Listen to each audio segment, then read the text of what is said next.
Would you like to know the true cost of narrating your own audiobooks? Is this something that's crossed your mind? Have you thought to yourself, I want to do my own audiobooks. I don't feel like hiring somebody else out. I want to scratch that creative itch, but I'm not sure what's this going to cost me, what I need to do, how do I need to start. Well, I'm going to talk about that in today's podcast, so make sure that you stay tuned.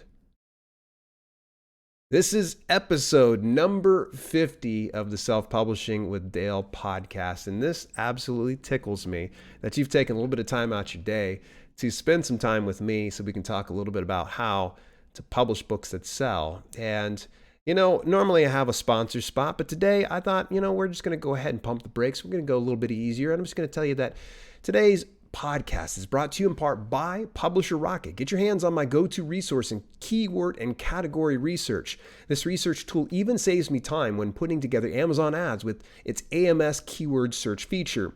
Find out why I rave so much about Publisher Rocket when you visit my affiliate link at dalelinks.com/rocket. Remember, anytime you purchase a license for Rocket, a part of the sales benefits the channel while never affecting your cost. Again, visit dalelinks.com/rocket to check out Publisher Rocket for yourself today. So the true cost of narrating your own audiobook. I actually had to reach out to a few people within the narrating business or who have handled narrating before. And from folks like my good boy Anthony Fleischman to Kevin McGuire to Rob Archangel, they've been so super helpful, and a big kudos to them. The issue was I had to kind of go through and edit some of this stuff because obviously a podcast I like to always keep it right around 20 minutes if we can help, no longer than 30 minutes. So we're going to try to make sure that we do that. You get your information, you can get started. So the problem when it comes to narrating your own audiobook, it seems easy in practice. You took the time to sit down and write your book, get it formatted for ebook. You got it formatted for print book. Now it's time to do the audiobook. And you may be saying to yourself, Dale, either A, I can't afford a narrator, or B, I want to be the person narrating my own audiobook. And kudos to you that you want to do that, because I thought the same thing myself. It was probably about 5 years ago. And I went down that rabbit hole and I just discovered, it's so stinking overwhelming. And I'm hoping that in today's podcast, it can kind of demystify some of this process for you and get it to where you at least have enough information to make a choice between narrating your own audiobook or possibly hiring out. Now, the real value in narrating your own audiobook is obviously you get to keep 100% of all the profits. And here's the other thing is your readers will probably appreciate the fact that you are the one reading your audiobook. So for instance, whenever I've bought a Stephen King audiobook, I like hearing Stephen King narrating it. For some reason, it feels more real to me. I feel more connected to him as an author. So your readers are probably going to feel much the same way. Not to say that hiring a narrator is a bad thing. To me, I just anymore hire because I just don't have the time to do it. But if you have the time, here we go. Let's discuss the real cost of narrating your own audiobook. And I'm not just going to be talking about financial numbers. I'm talking about the time that it's going to take for you to put in, your reps, get it to where you're stronger as a narrator. So let's start out with the learning curve. And this is one that, all three people said, it's going to take some time for you to sit down and really learn the craft of narrating audiobooks. You're going to have to go through a ton of resources. You're going to probably want to maybe get into a peer review group of some sort or reach out to other narrators and get a recommendation into groups like that. So that way you can not just try to do this on your own and just try to guess your way through it. Because the fact of the matter is, even trained narrators, for every 1 hour of finished product, it typically takes right about 3 to 6 hours of production time. Because you have to think about it. They get the manuscript, they got to review it, they got to set up their equipment, they got to make sure all the levels are just right, they've got to go ahead and record it. There's going to be mess ups inevitably. They got to edit it, they got to master it, and then they got to go ahead and upload it to wherever it needs to be done. So think about that, all that stuff that's involved, and that's for experienced narrators. Now, if you're not scared away just yet, Now it's time to get to the fun part, which is trial and error. Oh, you're like, oh my gosh. You're going to want to, first of all, start practice recording.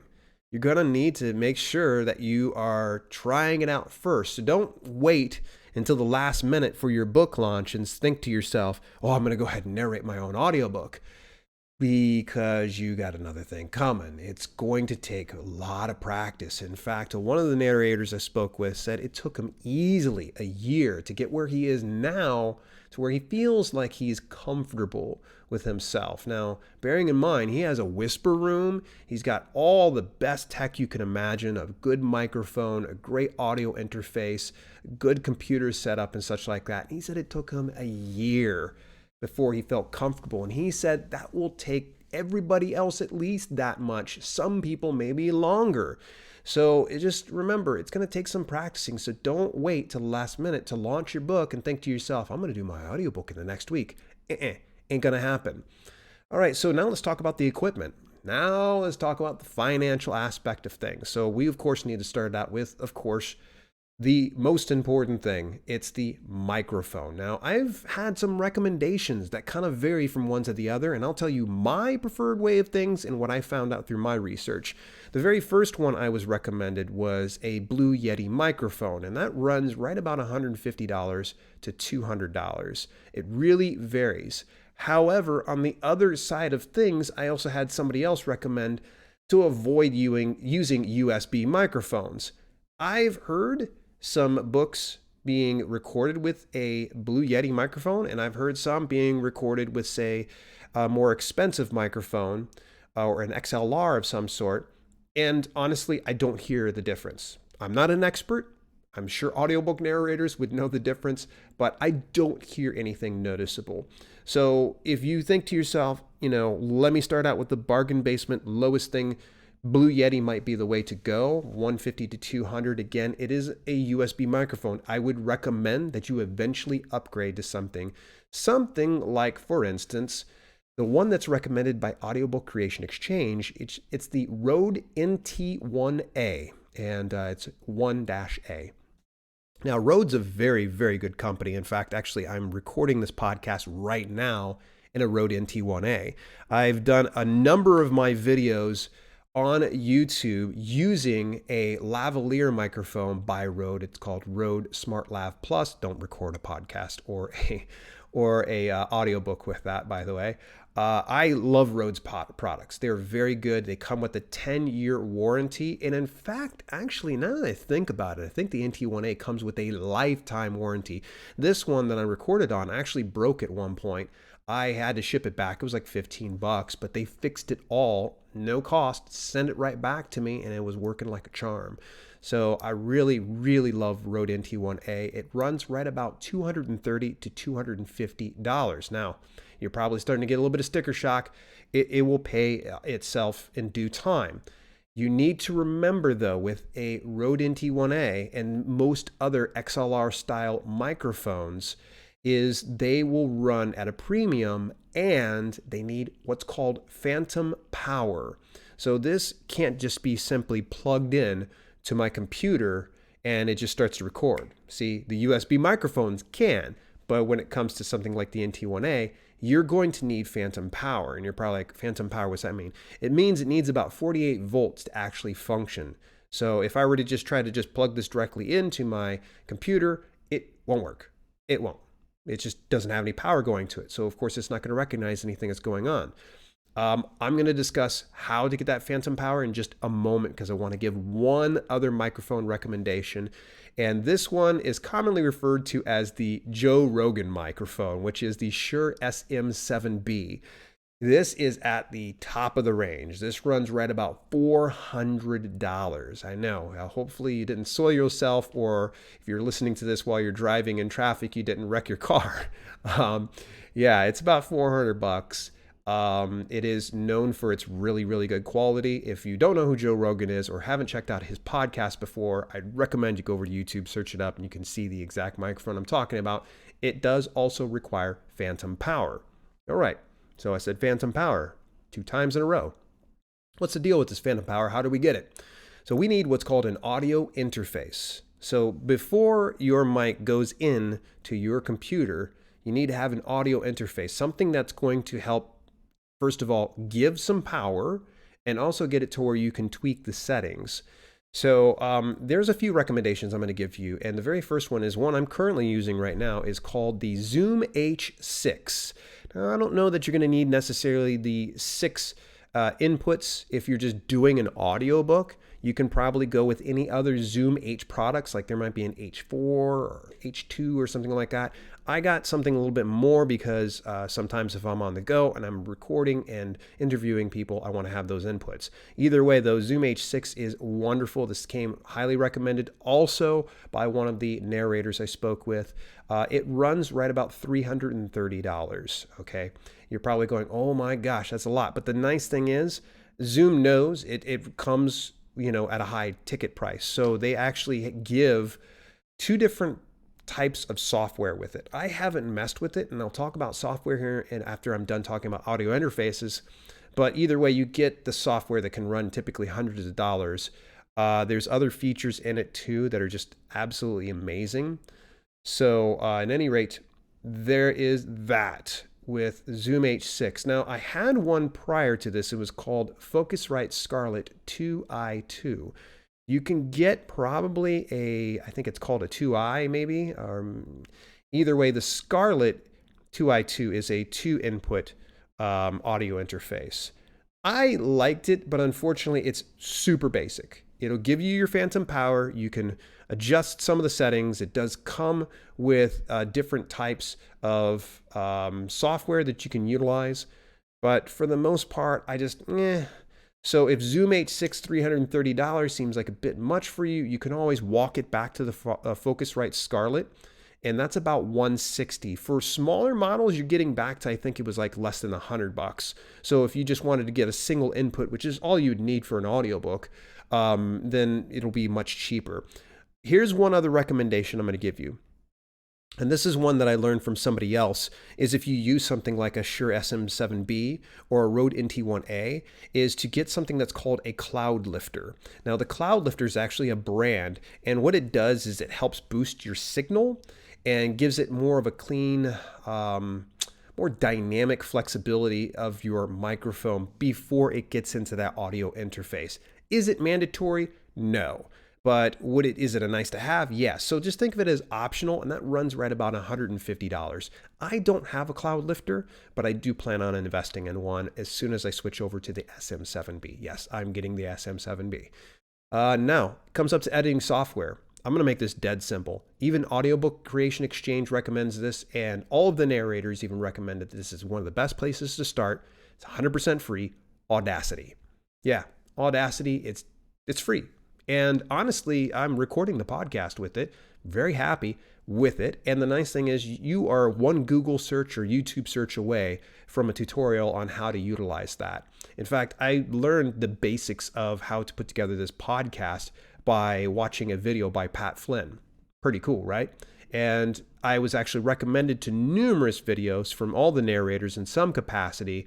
And rather than putting links to it, I'd just say, just go ahead and look those up and check it out.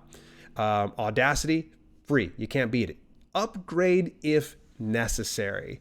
I know some narrators that honestly have stuck with Audacity. They're happy with the Audacity, and the product they're putting out is stellar. So if there's no reason to upgrade, then you don't have to. But there might be a little bit more flexibility and some more options and features available that you wouldn't otherwise get through Audacity that you get through some premium software. But I'm just going to try to keep it simple because we want to make sure that overhead's not too high if you're getting into this business. Last but not least, and I'm actually going to give a final tip here before I start to wrap things up. I do want to let you know that Audiobook Creation Exchange is probably one of the best resources when it comes to understanding and starting up your own audiobook narration. So if you're finding yourself stuck, first of all, go over to ACX's blog, subscribe to it. The next thing is go to their YouTube channel, subscribe to that. And they give some great insights from industry experts with narration and how to put together your audiobooks. And it's 100% free. They want to make sure that you're equipped with all the right tools. So why not learn it from the best resources? So I recommend that.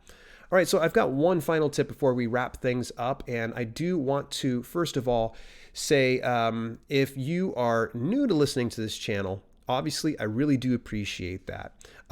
You want to make sure that you join me over on YouTube. Believe it or not, we have the full video versions of these podcasts on YouTube officially.